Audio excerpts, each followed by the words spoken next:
Having previously been with the Fflint and Connors Quay, tonight was actually your first start in the Cymru Premier, and look what happens when you get to play from the very beginning.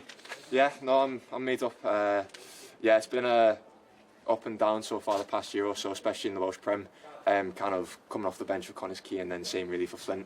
So the manager put a lot of faith in me, which is I'm really made up with, really happy with him. And he made a big decision to start me straight away. I done train with the lads on Friday, so he'd done that.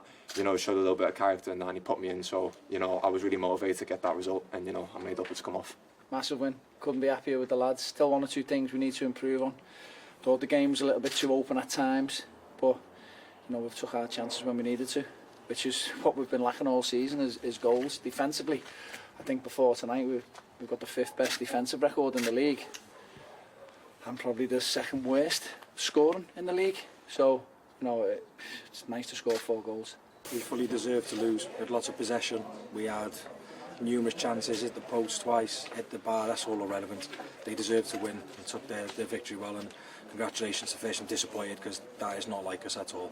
It was too easy, it was too soft, lacklustre at times. Yes, we can look pretty, but the ultimate is about winning a game of football, and today we were miles off it to go and win a game of football.